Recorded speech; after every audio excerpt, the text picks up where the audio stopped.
Bienvenidos a todos e a todas a Boas-vindas a todos a essa série de diálogos. Aqui nós temos esse caso dos direitos humanos e sistemas saudáveis. Esses diálogos vão acontecer em espanhol com tradução simultânea em português e inglês. Para ativar a sua interpretação, para ouvir em português,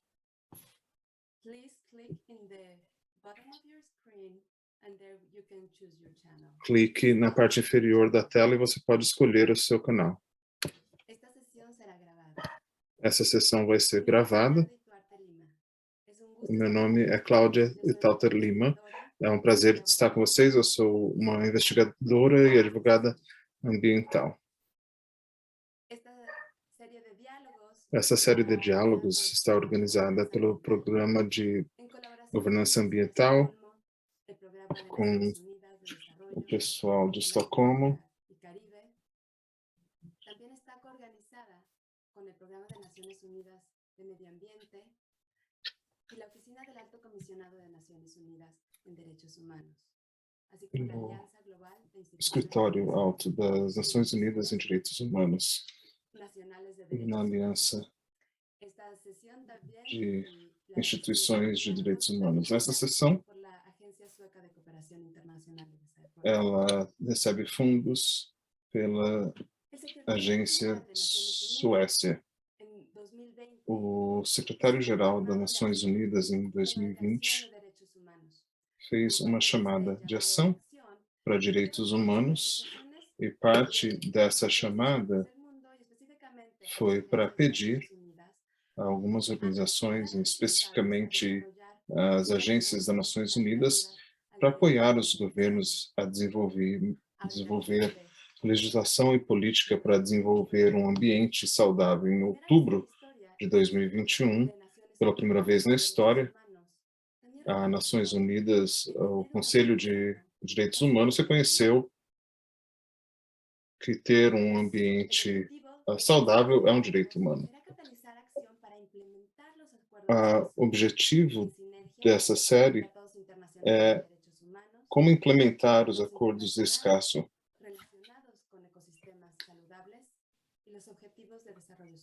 e os outros tratados relacionados aos direitos humanos e objetivos de desenvolvimento sustentável.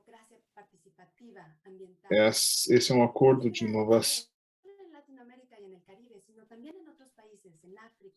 Na África, na Europa, e como a participação pode acontecer pela negociação desses tratados.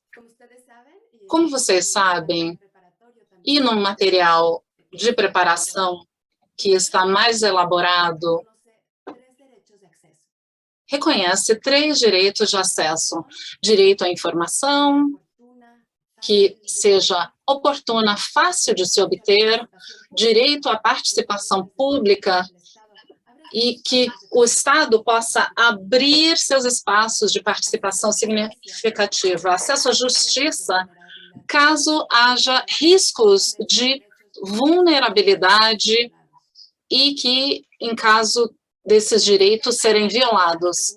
O secretário-geral das Nações Unidas também concorda que o Acordo de Escazú é histórico para facilitar mudanças estruturais para afrontar os desafios chaves do nosso momento.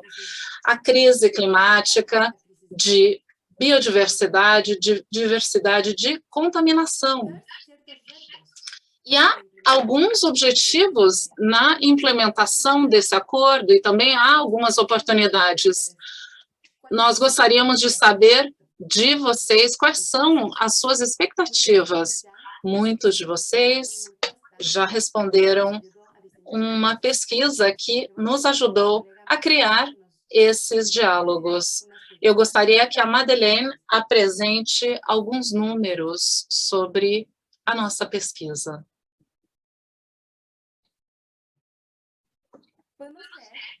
Podemos ver que uma maioria de 54% das pessoas que responderam essa pesquisa na América Latina e no Caribe acreditam que há uma legislação nacional adequada sobre os direitos de acesso. Aqui ela não está aplicada corretamente. Nós vemos que o executivo e o judiciário desses países não aplicam corretamente. 30% comentaram que há uma legislação adequada, mas não está alinhada com o Acordo de Escazú. E também 12% afirmaram que não existe uma legislação nacional sobre os direitos de acesso. Aqui nós podemos ter um intercâmbio de experiências entre os vários países. Próximo slide, por favor. E também vemos que há uma falta de coordenação entre as iniciativas do Estado e as iniciativas dos titulares de direitos para abordar os desafios relacionados com um ambiente saudável.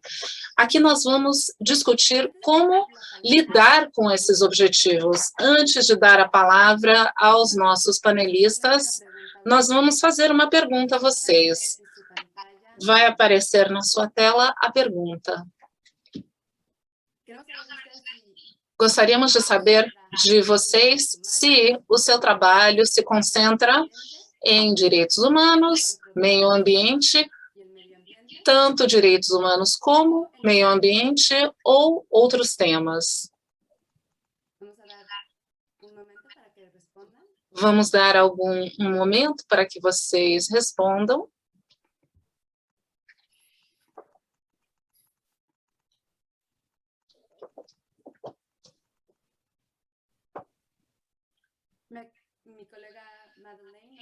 A minha colega Madeleine vai apresentar os resultados.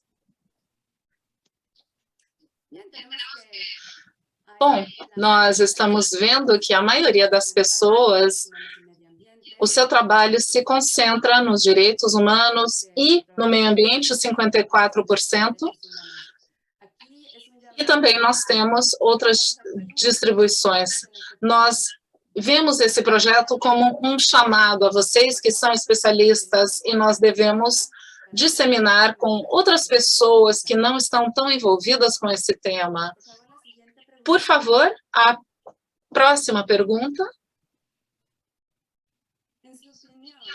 Na sua opinião, em que medida está difundido o conhecimento sobre a relação entre os direitos humanos e os ecossistemas saudáveis nas instituições estatais do país ou países nos quais vocês trabalham?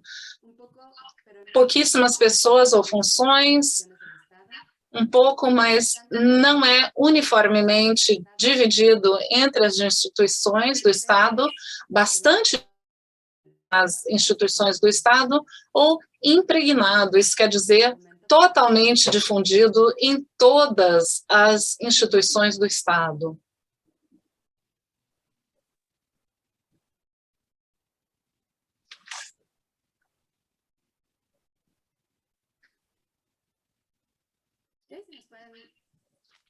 Se vocês podem mostrar a resposta, por favor. Nós estamos vendo que há algumas pessoas, 55%, que falaram que há um conhecimento, mas que não é repartido uniformemente entre as instituições. Isso é interessante para podermos seguir trabalhando e vamos discutir estratégias para tanto.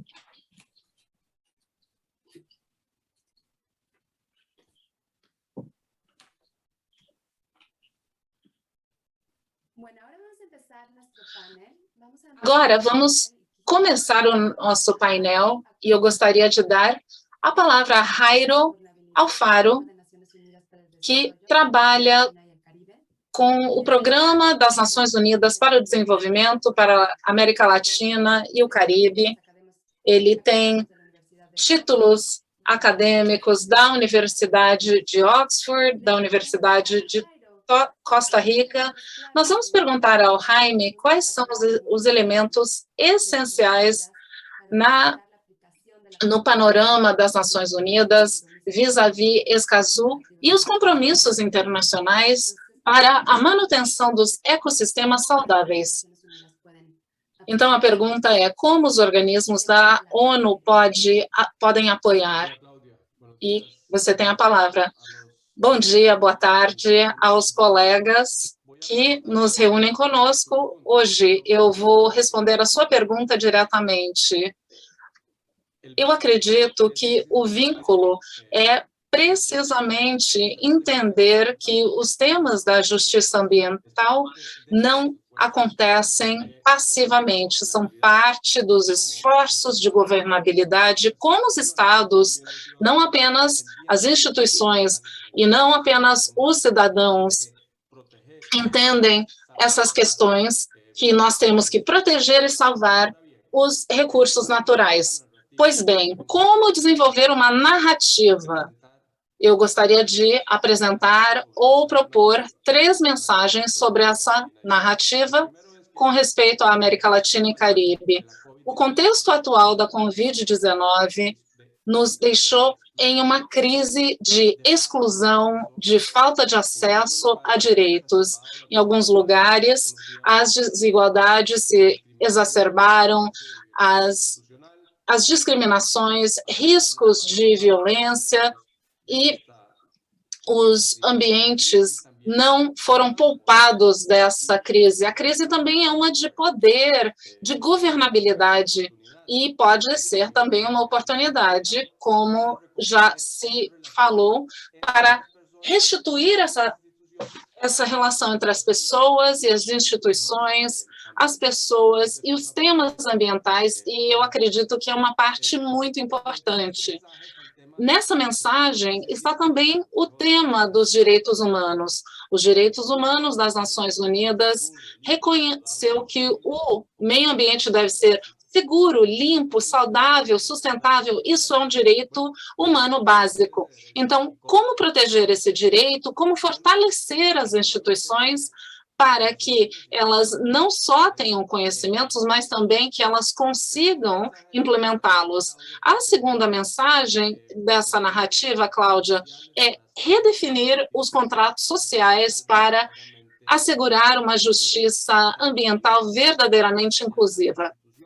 Também é necessário reconfigurar as instituições, como você falava na sua segunda pergunta, para que o desenvolvimento sustentável seja centrado nas pessoas. E aqui nós falamos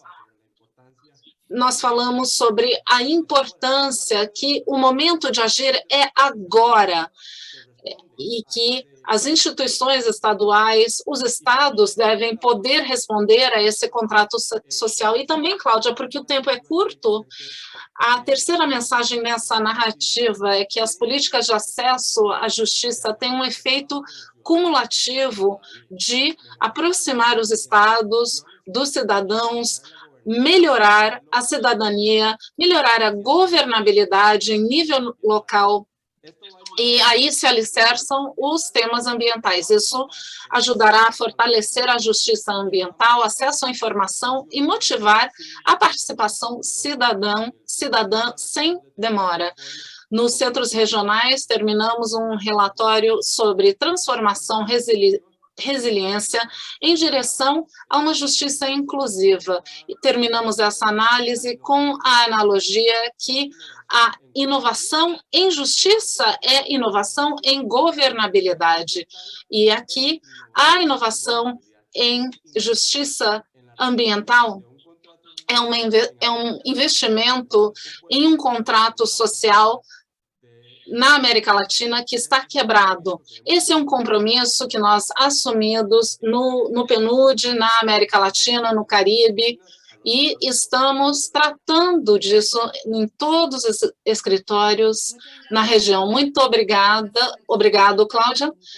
Muito obrigada, Jairo. Esses são elementos muito importantes de como tratar desses compromissos em nível global e também níveis globais, nacionais, e falando de justiça social.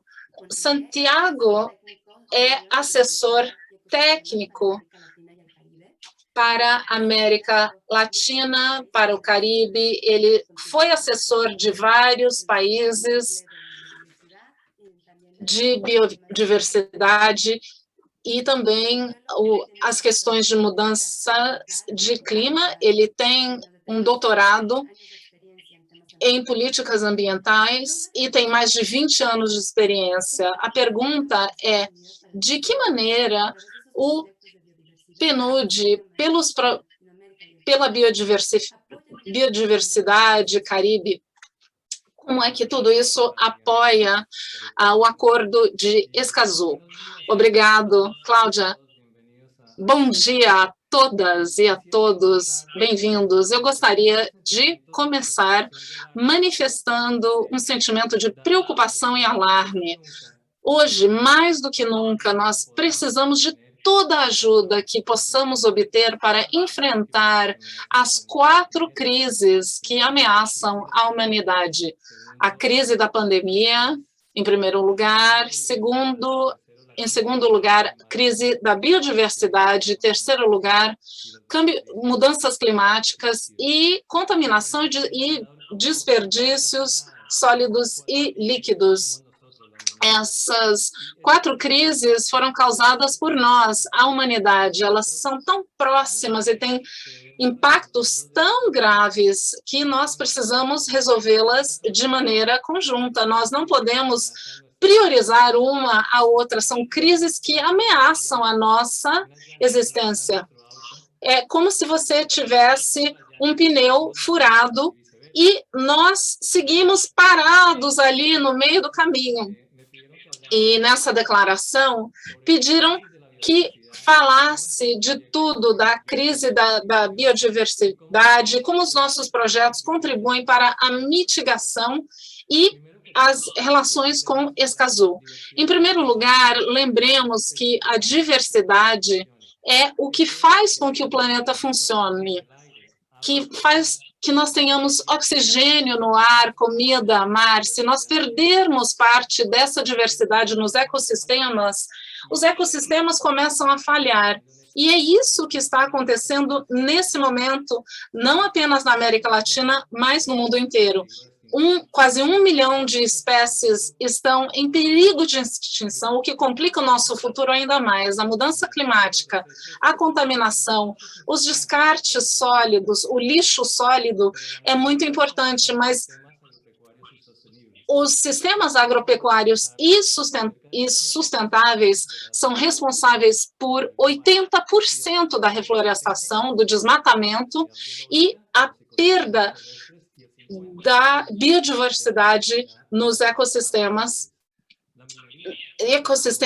terrestres e 50% no sistema aquático. Mineração, exploração madeireira, a sobrepesca é outro fator que ameaça a biodiversidade marinha. Os principais instrumentos da comunidade internacional têm sido os tratados e as convenções. No caso da biodiversidade, os ecossistemas, nós temos a Convenção de Biodiversidade Ecológica já há 28 anos, quase que toda uma geração incrível.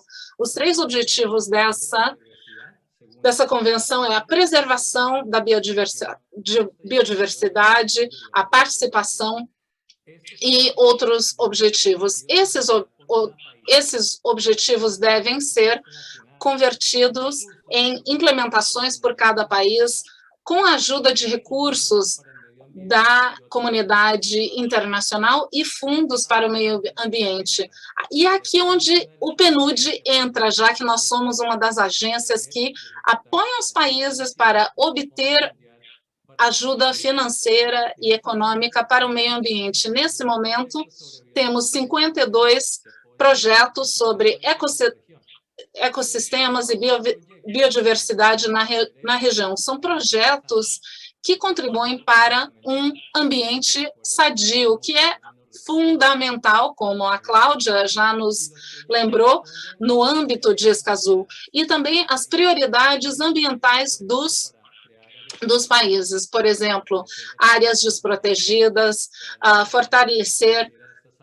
fortalecer a administração, a sustentabilidade financeira, e temos planos para mitigar ameaças à biodiversidade. Temos projetos que apoiam a participação justa e equitativa com relação ao uso justo desses recursos. São projetos que contemplam aspectos sociais e econômicos para os países. Isso é muito importante nesse momento. Esses projetos não são consistentes com o Acordo de Escazú, que estabelece uma ponte entre questões humanitárias. Esses projetos também apoiam acesso à informação, consulta, participação cidadã e também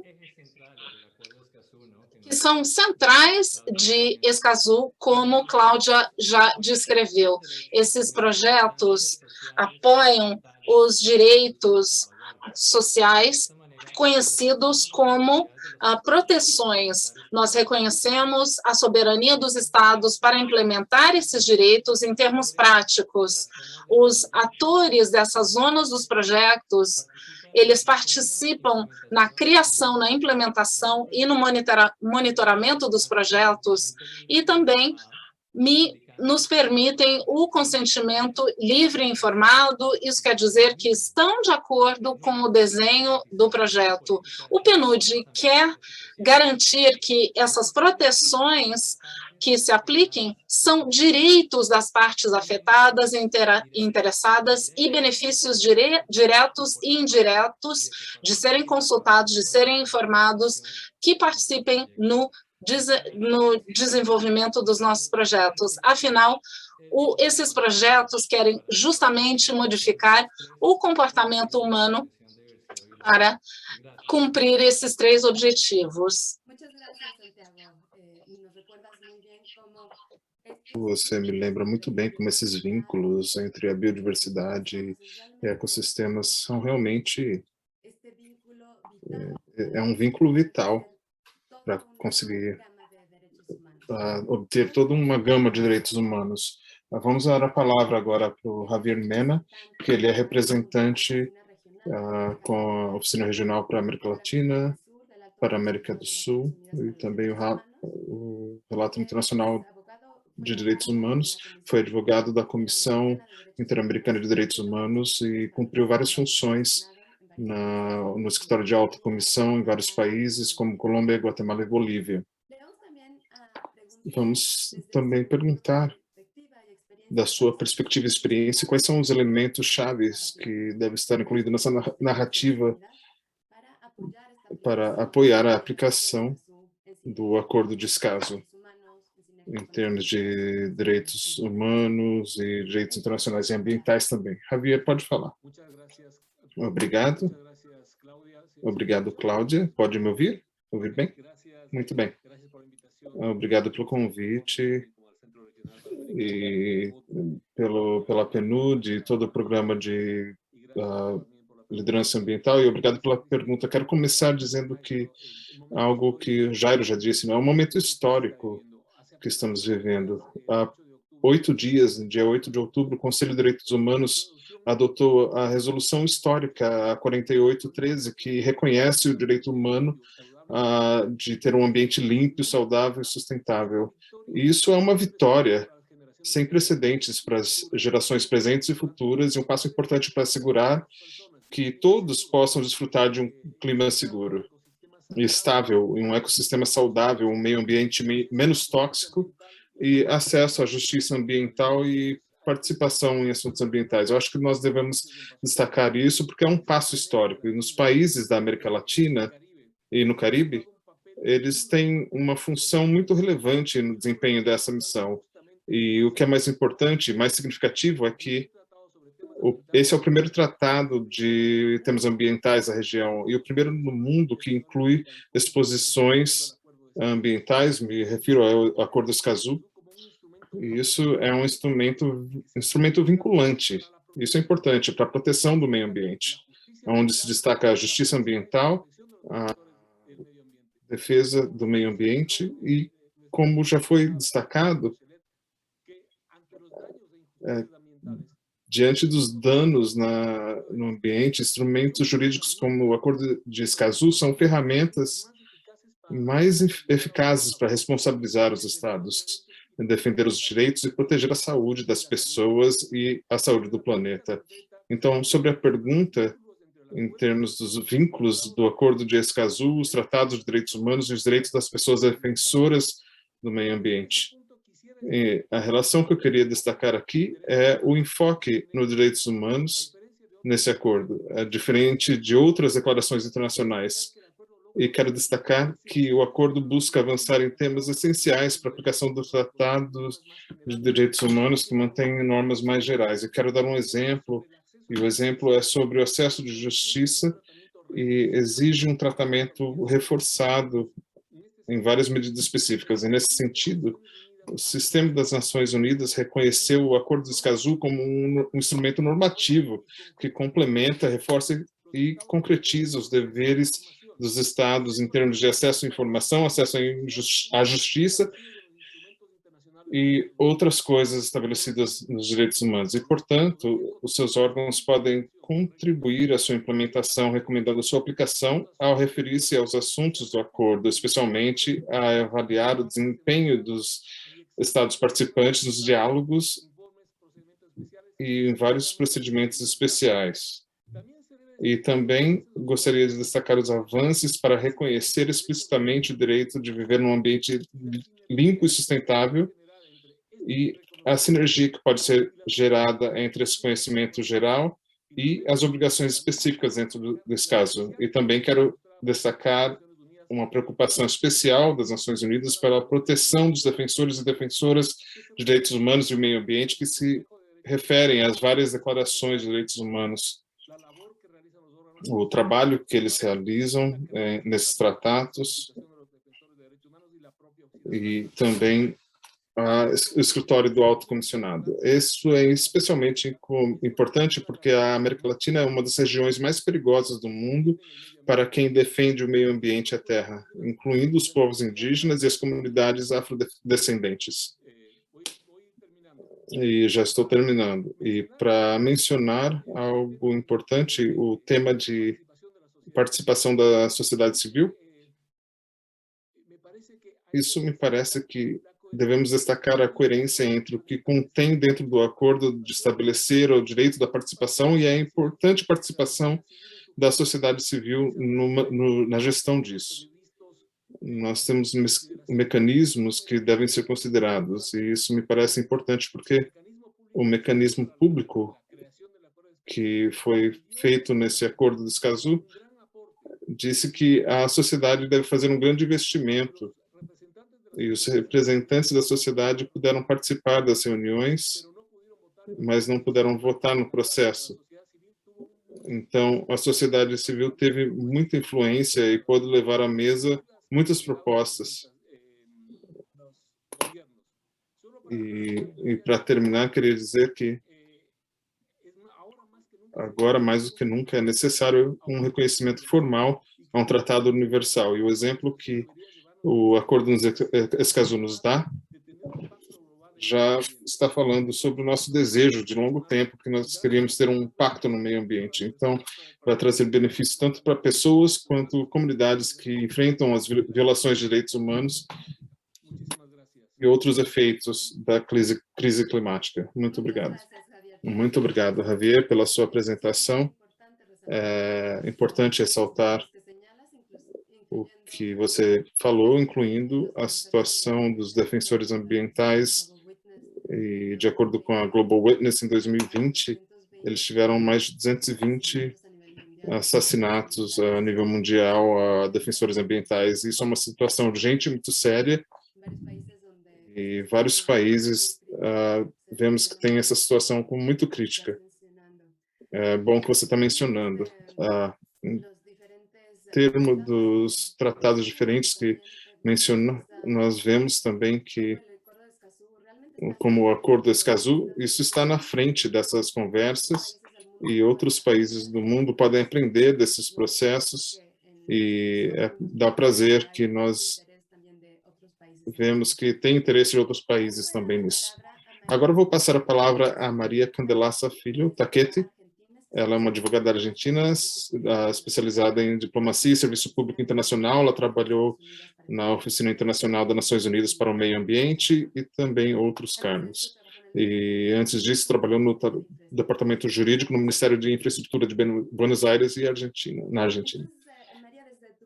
Maria, da sua perspectiva, quais são os elementos chaves que você acha que deveriam estar incluídos nessa narrativa para apoiar essa implementação do Acordo de Escazú em sinergia com os compromissos internacionais relativos a ecossistemas saudáveis? Pode falar, Maria. Muito obrigada, Cláudia. Antes de iniciar, eu gostaria de agradecer a iniciativa que nós estamos acompanhando com prazer e outros já me solicitou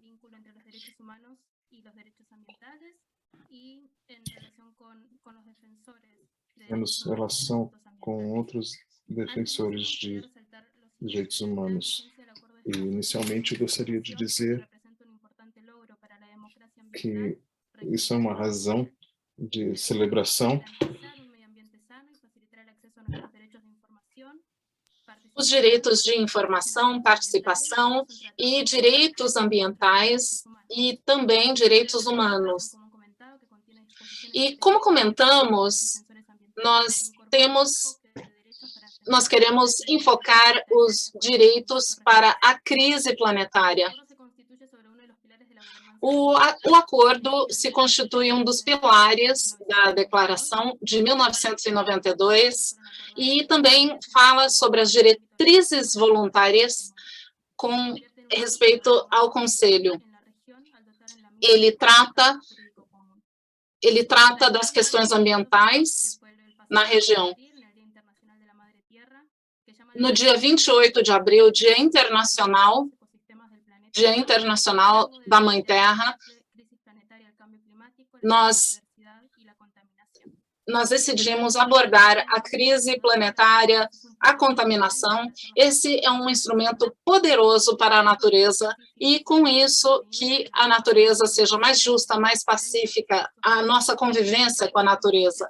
E o grande compromisso que a comunidade internacional assumiu, proteger os defensores, ajudar a mitigar a crise planetária. Esse é o papel das comunidades indígenas, que constituem um grande número dos defensores. Esse enfoque de direitos é importante e também o Marco 2020 da biodiversidade. Eu gostaria de destacar também a relação dos direitos humanos de uma maneira muito clara, ou seja, novamente, como já se comentou, a nossa região já tem as maiores desigualdades, é impossível separar essas questões.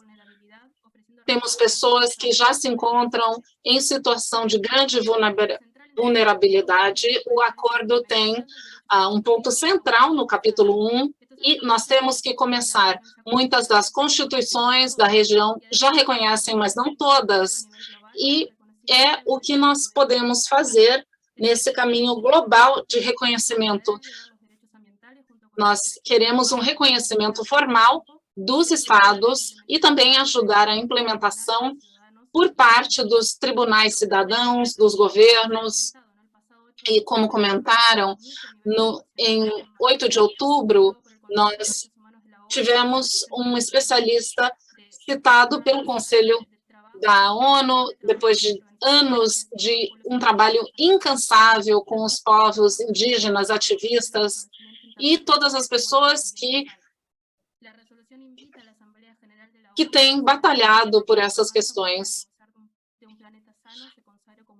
Estamos batalhando por um planeta que seja saudável.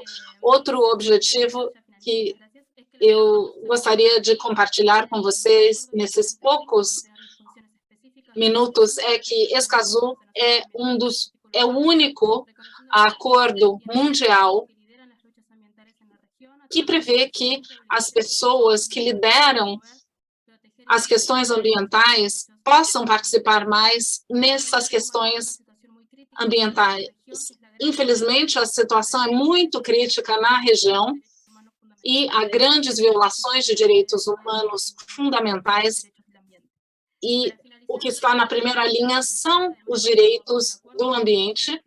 Para finalizar, alguns países já conseguiram grandes avanços com a proteção do meio ambiente na maioria das constituições e também os trâmites em tribunais especializados, e agora buscamos proteção de cidadãos. Obviamente, é uma mudança radical para seguir fortalecendo com as ferramentas e também seguir o que tem feito formalmente para que tenha um efeito, para que tenha um impacto na vida da população e de todos. Muito obrigada. Muito obrigada, Maria. Você está dando vários exemplos de avanços, de objetivos, de jurisprudência de países latino-americanos, e muitos países estão vendo a jurisprudência como uma integração das questões ecológicas, que não há uma divisão. Não é um caso apenas climático ou de biodiversidade, mas vendo a prática, como eles interagem, essa crise, ainda que seja global, se manifesta de uma maneira bastante local na vida das pessoas que estão em situação de vulnerabilidade, como você mencionou, os judiciários, como você bem mencionou também, podem ajudar com participação, acesso à informação, etc. Agora, vamos passar a uma sessão de perguntas e respostas, e nessa parte do nosso painel, antes eu gostaria também de mencionar que vamos ter uma sessão que se chama Jamboard. Nessa sessão, vocês poderão compartilhar as suas perspectivas sobre duas perguntas. Antes disso, nós temos algum esclarecimento que é necessário. Eu gostaria de perguntar como o conceito de ambiente se entende nessa reunião, já que eu estou ouvindo que vocês distinguem entre o social e o ambiental pela definição da ONU. O social é um dos componentes do ambiental. No âmbito das ciências econômicas, eu ouço muito essa classificação e eu acredito que essa definição é desacertada, ela é perigosa, já que deixa o social de fora do ambiental. Obrigada.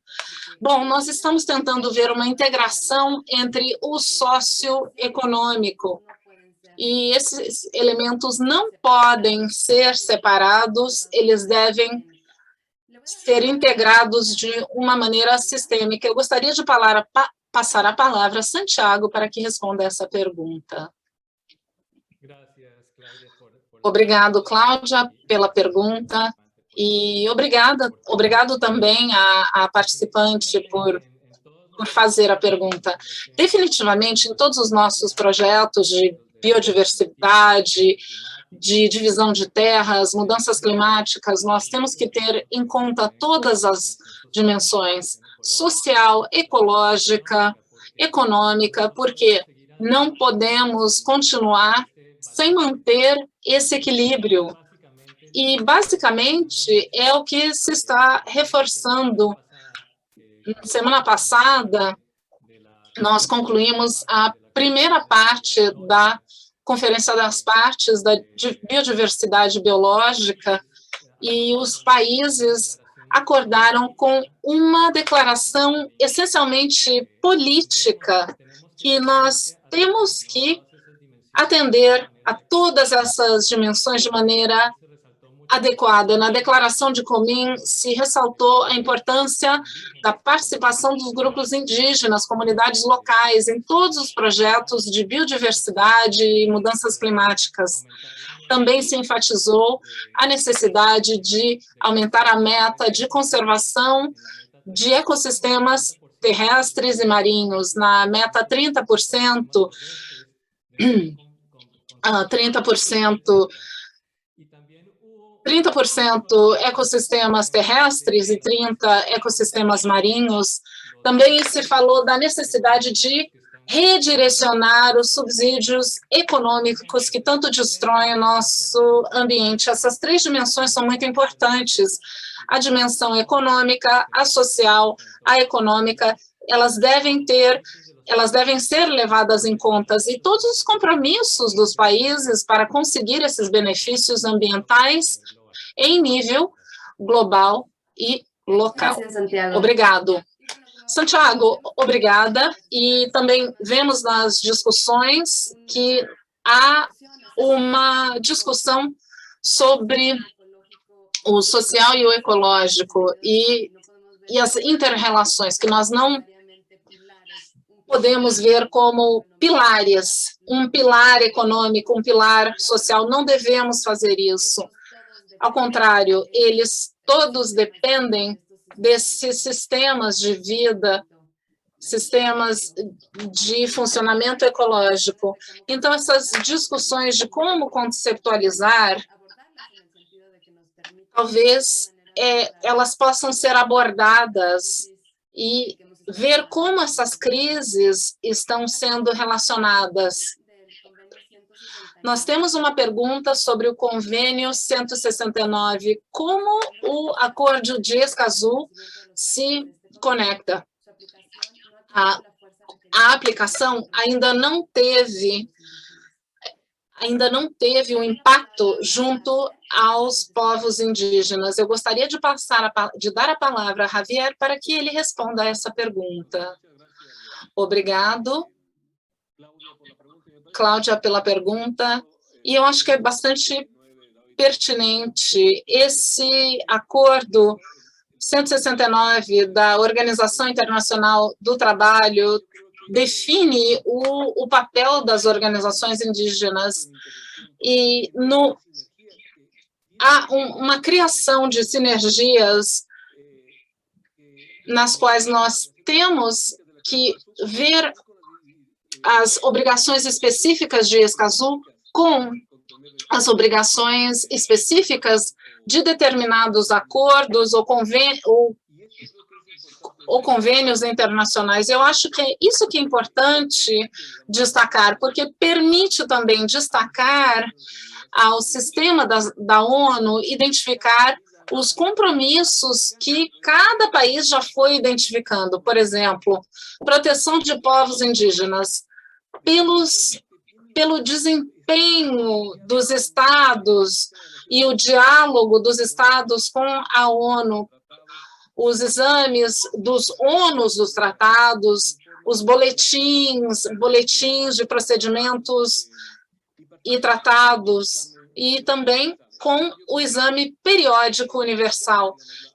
É preciso identificar o papel desempenhado pelo sistema de proteção universal com os tratados internacionais e esse impulso, porque Escazú impulsiona justamente a outros tratados internacionais e esse acordo ou convenção 169 se reforça agora como um instrumento vinculante. Ele é vinculante para os países que ratificado. Apenas 4 países na América do Sul, e eu sou do escritório regional para a América Latina, mas esse reforço à proteção de direitos humanos e do meio ambiente é importante. Obrigado. Obrigada, Javier. Em termos de tratados internacionais, todos são parte do convênio. Todos são parte do convênio e todos de também tratados são internacionais. E direitos das crianças e também tratados como o Acordo de Escazú reforça todos esses instrumentos. Então, é uma oportunidade para fortalecer essa governança ambiental que nos mencionou Jairo na sua palavra. Queria passar agora a palavra para o Jairo para fazer alguma intervenção nessa questão de direitos indígenas na aplicação do Convênio de Escazú e como se conectam. Cláudia, muito obrigado. Eu acho que os colegas Javier e Santiago já responderam. Eu acho que devemos reforçar a importância de que não é o tema ambiental que vai isolar todo o contexto. Eu acho que se trata também de como nós podemos elaborar esse contrato social e qual será o comportamento disso com os temas ambientais. Lamentavelmente, positivamente, de um lado, nós temos avançado de questões importantes na justiça ambiental, mas, lamentavelmente, esse tema se converteu em um dos catalisadores e, por isso mesmo, tem desigualdades. Eu acredito que o acordo que estamos discutindo, como os marcos gerais de cumprimento dos temas de desenvolvimento, o que elas apontam é ver como se fortalece a institucionalidade para responder a esse desafio. A pergunta que você fez, quando o público participou, acho que ficou bem claro que é importante dar a oportunidade às instituições para que possam adaptar-se, a inovar e entender quais são essas novas dinâmicas e como se responde às pessoas de forma mais diretamente afetadas ou aquelas pessoas que estão numa condição mais vulnerável. As crises que a Covid-19 trouxe, nós temos que entender isso também como uma oportunidade para redefinir esse contrato social. E isso passa por duas avenidas, passa pela recomposição do nosso relacionamento com a natureza e como respeitamos esses recursos naturais e, em segundo, como respeitamos o desempenho das pessoas, o desenvolvimento das pessoas em questão de direitos humanos. Obrigado, Jairo. Agora nós temos outras palavras do pessoal que está conosco aqui neste diálogo e dizem que querem falar de questões ecológicas, já é um avanço. Tem muita coisa em termos de normativa e jurisprudência, agora temos o acordo de Escazú. E, então, temos outra pergunta também. O que está perguntando é que a normativa já existe, mas falta cumprir, como nós vimos na enquete que fizemos, 40% dizendo que falta o Estado de Direito Ambiental. Então, quero passar a palavra agora a Maria, para que nos diga a sua perspectiva a respeito a essa pergunta. Obrigado, Cláudia, e obrigado pela consulta. Isso é algo importante que nós temos que visualizar, e acho que não é só na questão ambiental, mas em toda a nossa região existe um inconveniente na normativa que nós temos, e como nós podemos implementar isso, e também existe toda uma coordenação que deve haver no questão estatal, social civil, o setor privado também, e nós temos que celebrar de alguma forma esse tratado, como já foi comentado, é muito importante para a região, todos os avanços que fizemos em material de jurisprudência, isso é tudo relevante, isso é um exemplo a nível mundial. Então, só para destacar um pouco, quando falamos de questões ambientais, estamos falando de instrumentos e ferramentas que possam garantir os direitos do cidadão. E também temos instrumentos de tipo jurídico que podem nos trazer medidas políticas para os estados usarem na proteção dos direitos humanos e do direito do ambiente. E o mais valioso que tem o acordo, que foi negociado na região e para a região, e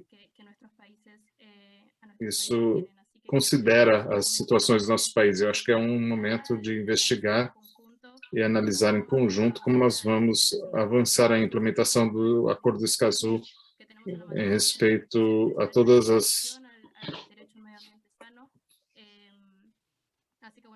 Eu acho que convido então a todos a... Acho que isso deve ser a nível regional, vamos trabalhar e acompanhar isso de uma forma muito direta e comprometida. Muito obrigado, Maria. Gostaria de passar a palavra a Javier para rapidamente... Nós temos o Jamboard logo mais, aí queremos que todos participem, então peço que seja breve na sua fala. Obrigado, Cláudia, pela oportunidade. Queria só reforçar o que já foi mencionado pela Maria, é que o Acordo Escazú é uma normativa que complementa e reforça e concreta os deveres dos Estados em matéria de acesso à informação e justiça e a participação da sociedade civil. E também já existem outros instrumentos, e é isso que eu queria falar. Ou seja, esse é um apoio a outros instrumentos internacionais que já existem. E é um acordo vinculante, que dá ainda mais força. Queria só destacar isso. Obrigado. Essa pergunta da implementação, esse é o foco dessa série dos diálogos, a implementação. E também as instituições de Estado e intergovernamentais, ou seja, queremos uma ação coletiva das pessoas, todas elas têm uma função central e vamos falar disso na nossa próxima sessão, onde teremos as palestras de povos indígenas, de jovens e como as instituições internacionais podem ajudar a catalisar essa ação. Gostaria agora de entrar no Jamboard. A minha colega Myron colocou um link no chat e agradeço se vocês puderem abrir isso. E aí vocês podem ver a pergunta. Muitas causas da degradação ambiental têm sua origem a nível internacional, não só na América Latina e no Caribe. A pergunta, então, é como pode a colaboração mundial contribuir ao exercício de direito a um meio ambiente saudável reconhecido nesse acordo de Escazú? Vamos pedir que, por favor, façam um clique 2 vezes nessas caixas e coloquem as suas respostas. Queremos ouvir de vocês. Nós tivemos várias palestras, várias falas de perspectivas diferentes, então pedimos que vocês possam contribuir com as suas intervenções.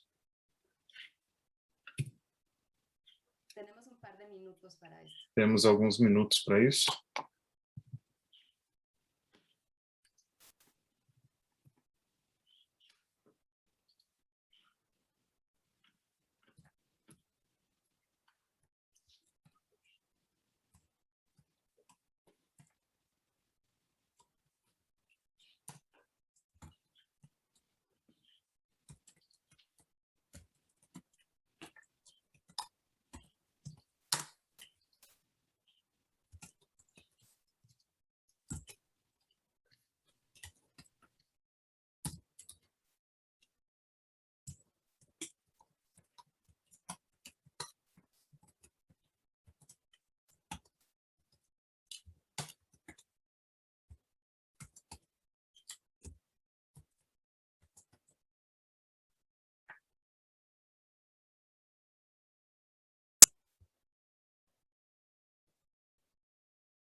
A ver, ya veo que empiezan a verse las... Vejo que já podemos ver aí algumas respostas. Algunas de las respuestas.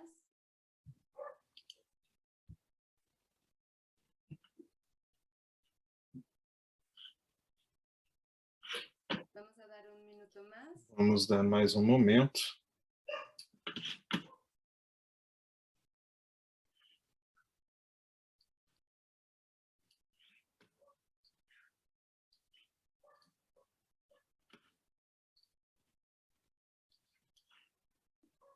Okay, bien, las personas que Bem, han estado ya pensando en Tem pessoas ainda aí pensando nas perguntas e pode apresentar de maneira anônima ou pode colocar o nome aí no post-it se quiser, para a gente saber quem escreveu. Muito bem.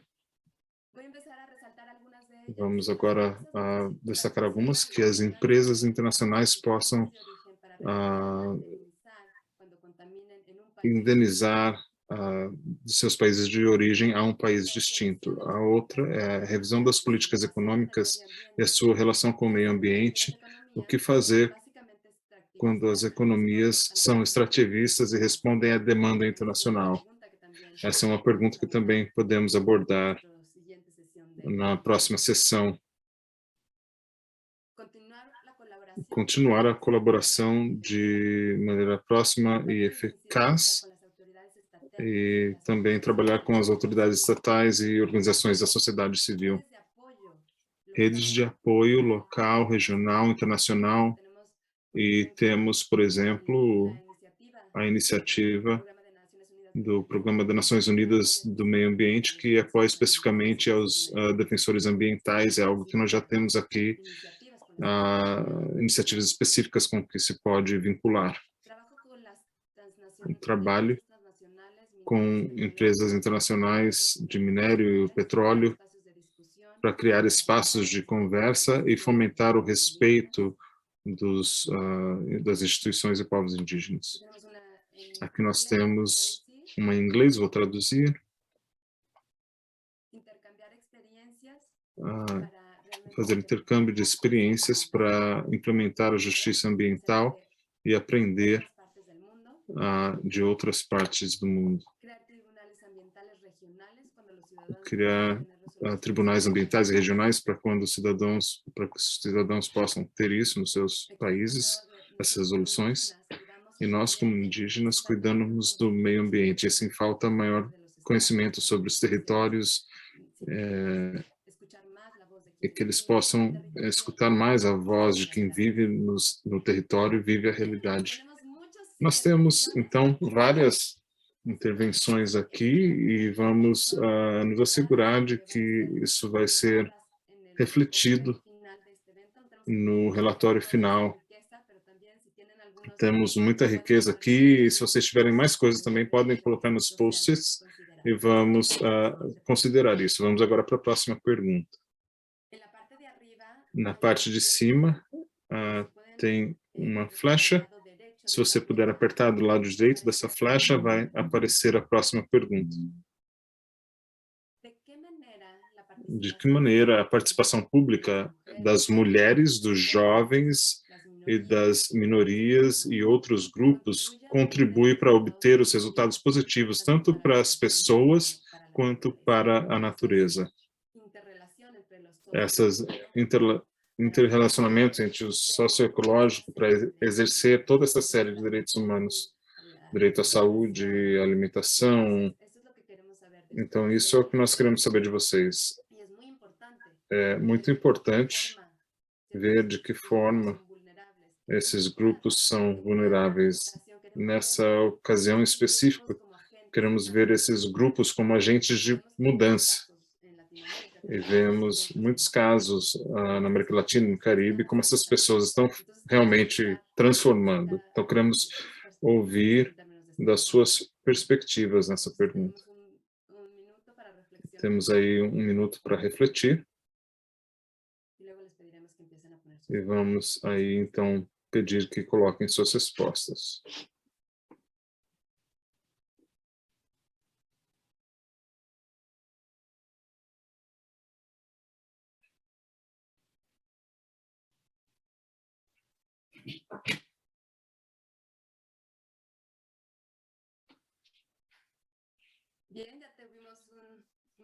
Já tivemos um momento para refletir, então se podem começar a colocar as suas respostas, nós agradecemos. Aqui nós temos uma resposta: as políticas públicas devem ser integrais, incluir as perspectivas de todos os cidadãos que são afetados pelos temas da natureza e ter a perspectiva das mulheres, jovens e minorias. Isso podem contribuir para ter um acercamento integral a esses problemas. Então, aqui, recordamos o que dizia Santiago, que todos esses benefícios dos serviços ecossistêmicos é muito rico, e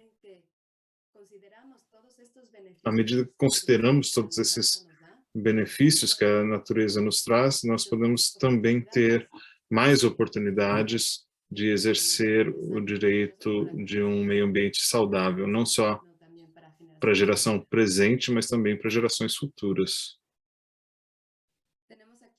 Nós temos aqui decisões. A participação política é um instrumento muito importante, mas não são plenas. Falta, por exemplo, o direito de dizer não em uma consulta de consentimento. Isso tem relação ao que foi mencionado antes, que é o consentimento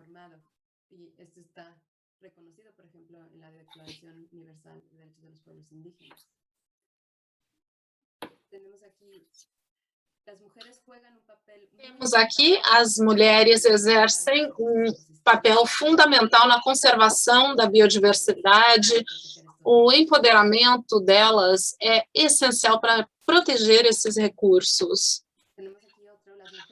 E temos aqui as mulheres e as minorias também devem ter uma participação fundamental para chegar a verdadeiras soluções.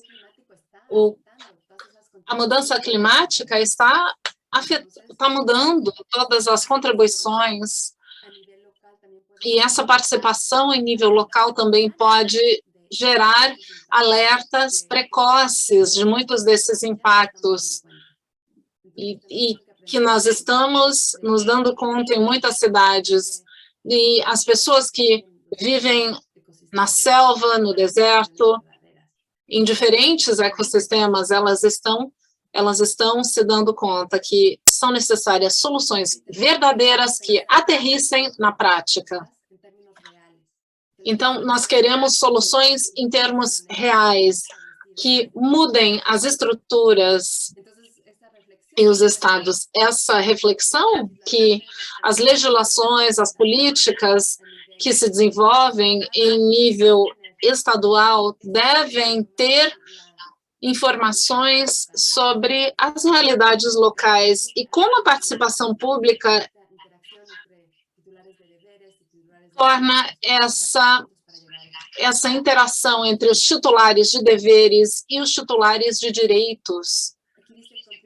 Aqui diz que contribui para uma perspectiva de implementação e que sejam realistas. Então, são sugestões bem fundamentadas na realidade. E isso foi o que falamos na primeira parte da sessão, que o continente, a América Latina, o Caribe, é extremamente rico na sua biodiversidade, nos seus ecossistemas. Isso significa grandes oportunidades nos objetivos para que as legislações se adaptem a essas realidades. Eu vejo que vocês continuam fazendo mais intervenções. Eu tenho enorme prazer em ver tudo isso, nós queremos que tudo isso conste no relatório. E temos uma intervenção em inglês. Eu vou interpretar. As mulheres se sentem próximas.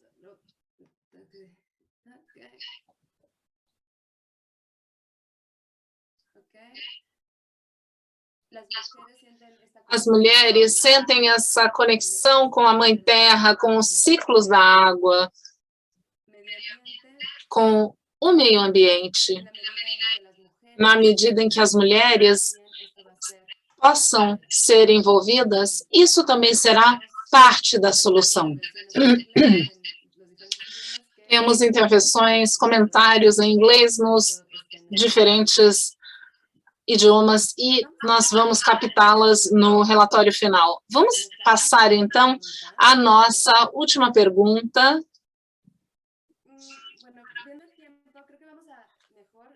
Vendo o tempo, talvez será melhor continuar com a mesa redonda e nós colocaremos uma perguntinha final no Jamboard. Vocês já sabem como usar e, como vocês veem, ele nos permite ter intervenções com a rica participação que nós temos aqui nessa oficina. Eu gostaria de passar a palavra agora a José Apolônio Tovar, procurador para a defesa de direitos humanos em El Salvador e também coordena questões de direitos humanos.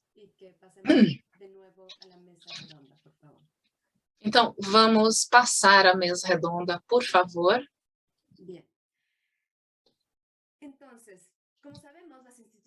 Como nós sabemos, as instituições nacionais de direitos humanos têm questões chaves e também um papel incisivo nas questões de direitos internacionais.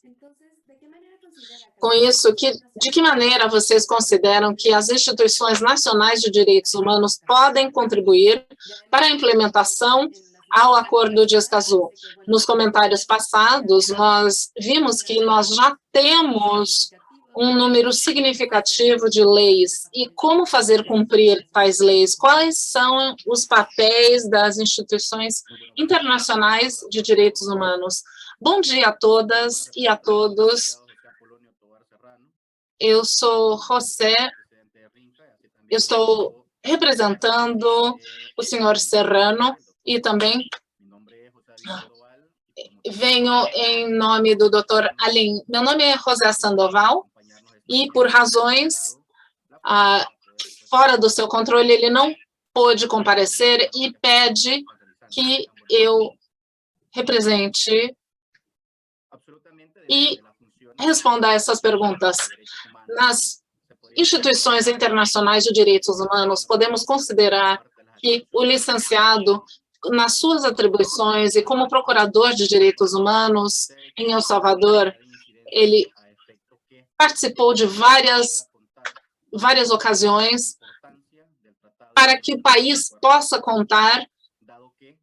participar no Acordo de Escazú. Dada a vulnerabilidade, as más decisões feitas aqui no país e a dificuldade de tomar boas decisões na atuação de projetos, essa incidência, infelizmente, foi em vão do ponto de vista específico no que é El Salvador. Até a data, o Brasil não tem e não conta, não é um signatário e não temos o apoio do presidente da República para assinar ou apoiar Escazú. No entanto, as questões de direitos humanos têm sido incentivadas pelo procurador e também questões departamentais para que se incida na importância e de poder contar com esse tratado internacional. Nós contamos com 13 delegações departamentais e nessas organizações se trabalha de maneira independente para manifestar junto aos residentes a importância de firmar esse acordo.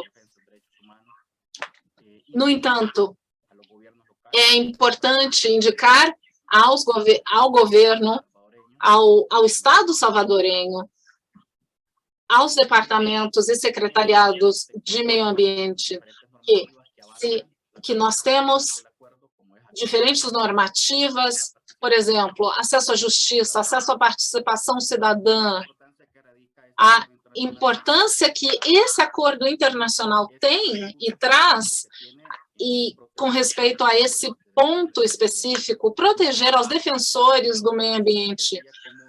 Me chamou a atenção sobre como isso se conecta ao Convênio 169, e é por isso que, precisamente, uma das incidências que essa incidência realizou a favor em nome da em nome da participante que também se pronunciou sobre o acordo, falando sobre uma construção de uma represa perto de um rio, com impacto nos povos indígenas.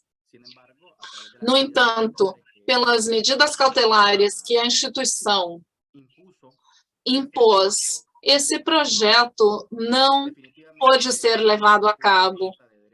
Provavelmente, do ponto de vista de direitos humanos, nós fizemos a incidência correspondente, conseguimos monitorar, temos estado atentos aos diferentes organismos encarregados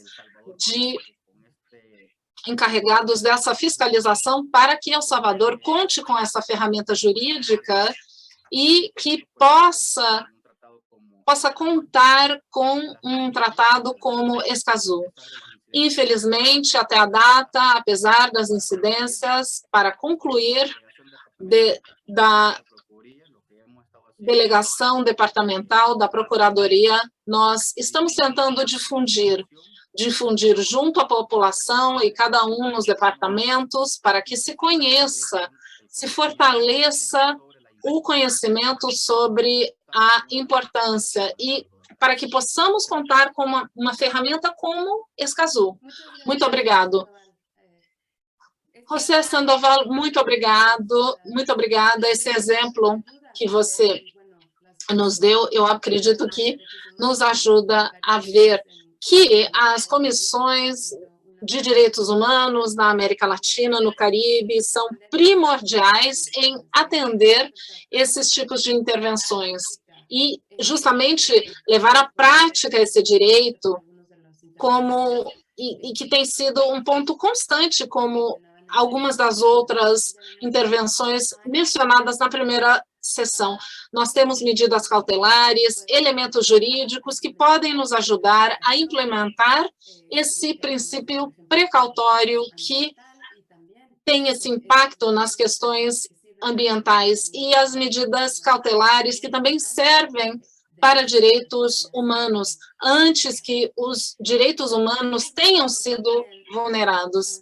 Eu também tenho o prazer de apresentar a Patrícia, que nasceu na comunidade de Quiwaro, no Equador, fundadora e presidente das mulheres Guarani na Amazônia equatoriana e tem uma participação nacional e internacional. Quais estratégias lideradas pelos povos indígenas podem ser usadas para implementar Escazú e quais são alguns resultados socioecológicos na prática? Patrícia, você tem a palavra. Bom dia a todos, obrigada pela chance de participar em Escazú. Meu nome, a maioria de vocês não me conhece, eu sou uma mulher Guarani, da Associação de Anuai, na Amazônia equatoriana. Bom, para nós é importante o território. Sem o território, nós não podemos fazer nada. A proteção do território, primeiro, e parte da nossa luta como mulheres organizadas para defender a nossa floresta. Muitos projetos de participação com o setor petrolífero contaminou os nossos bosques, as nossas selvas, os nossos rios.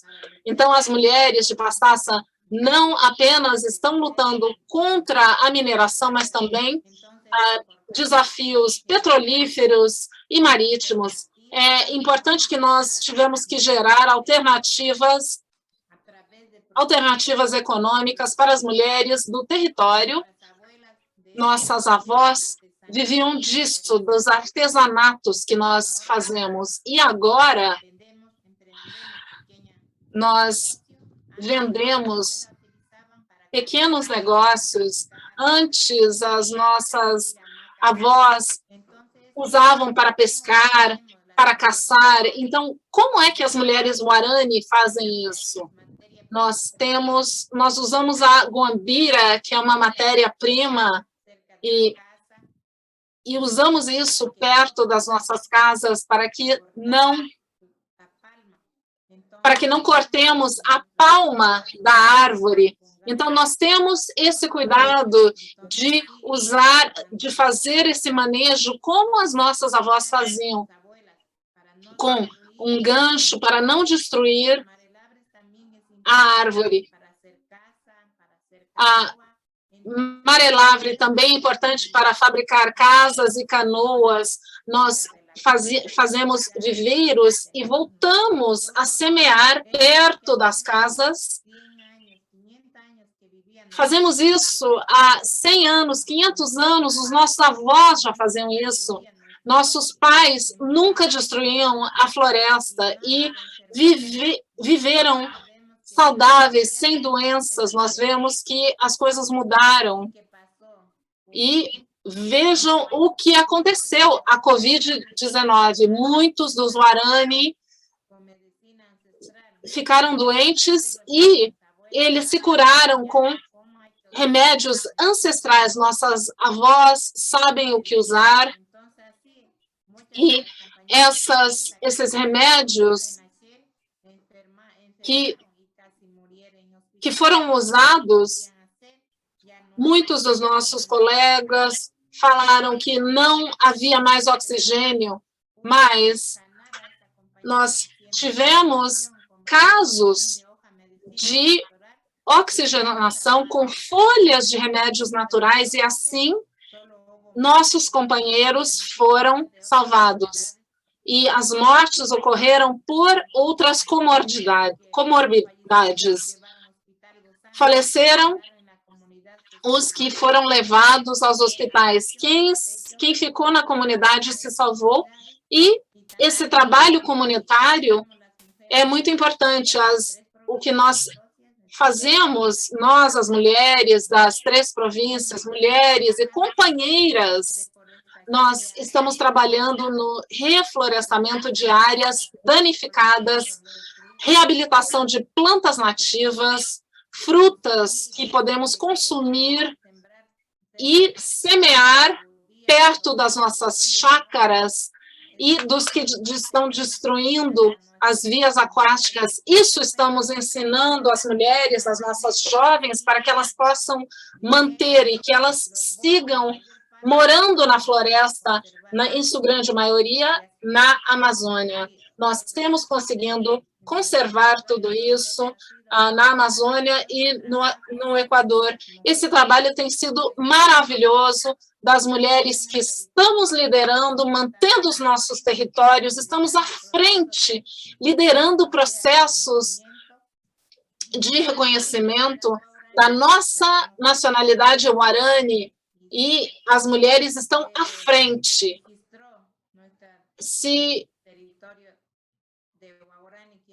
O nosso território Guarani também foi registrado. Isso foi importante para articular o trabalho do Estado, das organizações, universidades privadas, o setor privado, que juntos, que nós possamos ajudar as organizações civis, as nacionalidades que temos, e estando à frente das nossas comunidades, cuidando diariamente da nossa floresta, da nossa água. Esse tem sido o nosso trabalho, fazer conhecer como nós sobrevivemos diariamente da nossa casa, cuidando dos nossos filhos, das nossas famílias, que nós estamos indo às escolas, ensinando sobre o papel da água, para que serve a água, as florestas, isso é ser Guarani. E, economicamente, nós estamos falando com as nossas famílias. Nós esperamos que, se nós não fizermos, ninguém vai nos dar o que nós precisamos. Essa é a nossa mensagem, esse é o nosso trabalho como mulheres Guarani. Muito obrigada. Patrícia, muito obrigada, ficou muito claro como as primeiras apresentações que vimos estão relacionadas, que essas contribuições que a natureza nos dá, nos permite de maneira muito concreta, e esses conhecimentos tradicionais que são reconhecidos nos convênios de diversidade biológica. E também há muitos objetivos em termos desses países que ainda não assinaram ou ratificado o Escazú.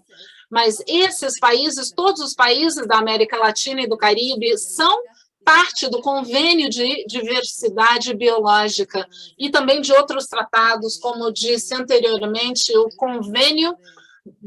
o Tratado dos Direitos do Ninho, o Tratado de Discriminação contra as Mulheres, e então esse papel central que você apresenta sobre as mulheres, os remédios tradicionais, tudo isso ajuda o exercício à saúde, isso é muito importante. Vamos agora ter a participação, antes de passar as perguntas, da Paloma Costa Oliveira. Ela é parte do grupo de jovem em Brasília e trabalha numa clínica de direitos humanos. É uma intervenção conjunta com Masoko, da Eco House Global, fundador e diretor-geral da Eco House, organização ambiental que ajuda jovens e voluntários na América Latina. Então, Paloma e Maxwell, com vocês a palavra. Um prazer, obrigado pelo convite.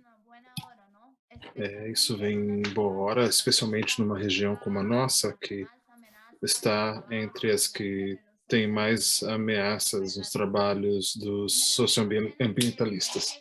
Me dá pena que países como o meu, o Brasil, não se comprometeram tanto com o acordo como deveriam, mas nós, como juventude, vamos seguir impulsionando a ação e uma democracia participativa, com uma participação efetiva em que todos estejam inclusos no processo de tomada de decisões. A participação efetiva tem base principal em 3 pontos. Acesso à informação, que esteja transparente, uma educação de qualidade, que é por isso que nós, os jovens e crianças, estamos e vamos defender todo o tempo, e um espaço para que nós possamos participar. Nós temos construindo as nossas organizações com tudo isso, o processo que temos participado já. Então, eu acredito que a parte dessa intervenção seria muito bom que as pessoas pudessem registrar essa participação dos jovens e de crianças para uma educação de qualidade, como uma das coisas principais que esse acordo vem a promover. E, nesse sentido, passo a palavra ao meu colega. Olá, como estão? É uma ótima intervenção. Estamos aprendendo muito. Eu gostaria de destacar, como juventude, destacar o que já foi dito aqui várias vezes. Sem acesso à justiça e informação, é impossível cumprir qualquer lei, norma ou qualquer questão que estejamos lidando em matéria socioambiental. Para mim, me parece que ainda, como humanidade, especialmente como região, a maioria das pessoas não entendemos a crise climática e ecológica. Ainda não somos conscientes ainda, não estamos conscientes da magnitude do problema. E continuamos tendo leis, mas para que se cumpra, nós precisamos lidar com toda a matriz produtiva e de consumo. Não podemos só gerar uma nova lei ambiental e todos e todas as outras leis se adequam a isso. Na Argentina, por exemplo, nós temos a lei 25.000, 26.000, 27.000, e todas as anteriores, o que aconteceu? Tem que atualizar toda a matriz, porque tudo depende do meio ambiente. Então, é bem complexo. Então, foi difícil, porque não se educou toda a população. Nós temos pedido informação, mas nunca chega para nós. E quando chega, chega 2 anos atrasados. Então, como nós vamos realmente implementar aqui se nós recebemos as informações tão tardias? Como eu vou lidar com isso esperando 3 anos para responder um e-mail com informação? Então, se isso nós trazemos à justiça, se eu crio um processo porque não estamos cumprindo as leis que temos, quanto tempo vai levar para que alguém seja incriminado? Eu não estou pedindo a justiça para que encontre um culpável, mas estou trazendo a justiça porque está em jogo a vitalidade do planeta Terra. Não é questão se eu vou ficar feliz ou não, se uma pessoa vai para a cadeia ou não. E não há uma quantia de dinheiro que pode compensar a destruição do ecossistema. Isso não pode se recompensar com dinheiro. Então, estamos diante de uma crise legal absoluta. É o sistema que temos em todo o mundo, o máximo, é muito importante escutar a voz dos jovens e como você está dizendo aí, você está dizendo e já estamos ouvindo claramente e fortemente, não só na América Latina e no Caribe, os jovens estão vendo com clareza o que nós temos que enfrentar. Então, é sumamente importante escutar e tomar isso de forma séria. E também o que dizia a Patrícia, como nós não vamos esperar que todas as soluções venham do Estado. Tem que ser uma maneira que o Estado e os jovens criem novas ideias e assim nós podemos ter boas soluções. Nós temos pouco tempo aqui, quero dar espaço também no diálogo. Uma pergunta para a Patrícia. De que maneira as autoridades apoiaram, as autoridades públicas apoiou os processos que vocês criaram para sustentar os seus territórios? Patrícia, pode falar. Muito bem. Como estávamos trabalhando com o governo, nós também somos parte da mesa REDMA, que trabalha na mudança climática. Eu sou membro dessa mesa e discutimos muito com os membros que trabalham nesse tema. Eles pediram que quando chegue a organização, no caso a nossa, temos que trabalhar nesses projetos e agora nós estamos trabalhando a fundo para restaurar tudo o que pode ser feito. Mesmo antes não reconheciam o nosso trabalho, mas agora essa mesa é importante em termos de reconhecer as necessidades que existem. Tem comunidades aí de 3 províncias diferentes e agora estamos avançando com um projeto de 17 comunidades. Queremos que todas as famílias possam se beneficiar com o nosso trabalho, especialmente as mulheres e avós que não têm uma fonte de trabalho. Muito obrigado. Obrigada, Patrícia. E uma pergunta e comentário que se liga também acerca do que Paloma e Máximo estavam mencionando, é como queremos reconhecer os crimes internacionais, crime de agressão e outros, e todo o movimento de reconhecer esses tipos de crime. E no chat você pode encontrar alguma informação a respeito disso. Nós vamos abrir, então, também, se tem outras pessoas que tem alguma pergunta final? Tivemos a intervenção dos jovens. O tempo está curto e a paciência também. Então, cremos que a crise é urgente, temos que abordar isso de forma sistemática e com colaboração e ação coletiva de todos. Passo a palavra aos nossos últimos pontos, para nos dar uma última reflexão, para encerrar essa série de diálogos. Simplesmente essa sessão. Nós vamos ter outras sessões, temos 2 mais que vão seguir, e convidamos vocês que nos ajudem a difundir essa possibilidade. Você pode ainda se inscrever para as outras sessões de amanhã e depois, para continuar com esse diálogo que é extremamente rico. E vamos começar ouvindo de Paloma e Máximo. Rapidamente, algo que vocês também escutaram nas apresentações que foram feitas de manhã. Alguma reflexão final? Algo que queiram dizer?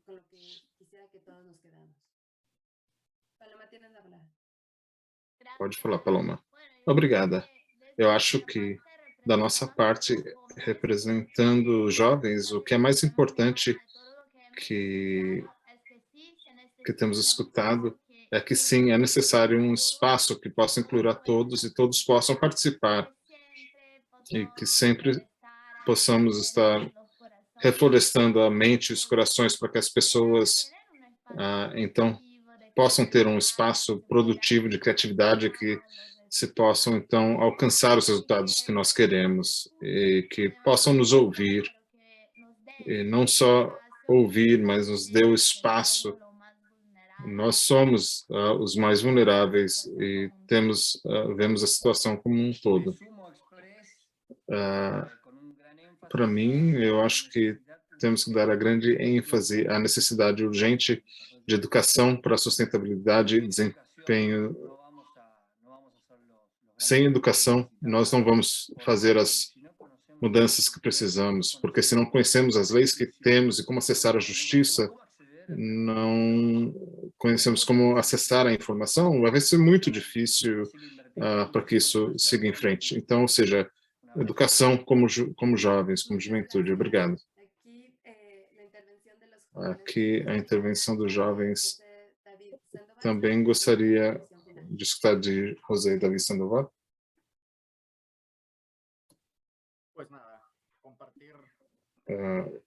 Compartilhar definitivamente expressado por Paloma e os jovens é uma reflexão. Nós temos muito ainda o que discutir, muito o que dizer, muito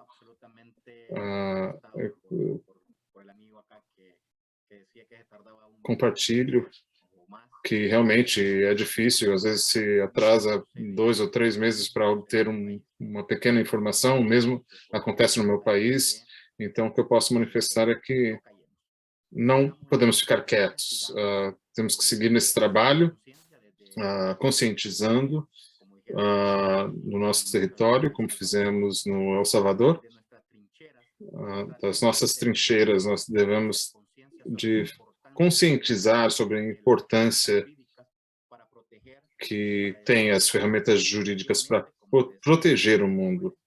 E como diziam os jovens, o câmbio climático é algo que nós estamos enfrentando, e as consequências negativas que isso traz são, de fato, reais. Saudações.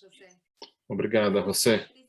E Patrícia nos falou da relevância de ter em conta as nossas realidades históricas, reconhecer todo esse conhecimento ancestral que temos como região na América Latina e no Caribe, e também ver isso em termos das gerações futuras. Patrícia, você pode falar.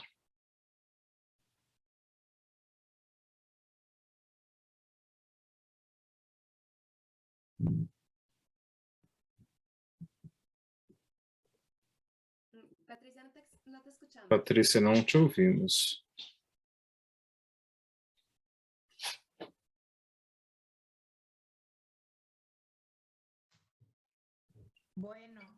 Muito bem. Obrigada pelo trabalho, esse trabalho que nós fazemos, desde organização civil, as fundações, as Nações Unidas, a Escazú, tudo que foi aprovado já é importante. Então, nós temos que agregar os jovens, as crianças, as organizações e, assim, fazer com que as nossas vozes sejam ouvidas pelo Estado. Outra parte também é que esses workshops nos ajudam e queremos, então, articular o trabalho. Nós temos os mesmos direitos, então queremos que a nossa voz seja ouvida e que as organizações civis possam apoiar mais. Nós devemos trocar mais as experiências, isso é importante, é isso que eu posso deixar como minha mensagem e agradeço por estar participando. Muito obrigado. Muito obrigado a todos e todas que participaram nessa sessão. Foi realmente um diálogo incrível em termos de ver as perspectivas diferentes e tratar de entender esse problema, essa crise da biodiversidade, a mudança climática, a contaminação, e como nós temos ferramentas, e como a ação coletiva tem a ver com a participação das comunidades, dos jovens e de todos nós que também podemos contribuir para realizar a implementação do Acordo de Escazú em sinergia com os Objetivos de Desenvolvimento Sustentável, Direitos Humanos e esses convênios internacionais. Temos que colocar isso em prática e ouvimos também das Nações Unidas que como nós podemos trabalhar mão a mão com essas organizações. Então, com isso, agradeço a todos e esperamos você amanhã na segunda parte dessa série de diálogos. Obrigado.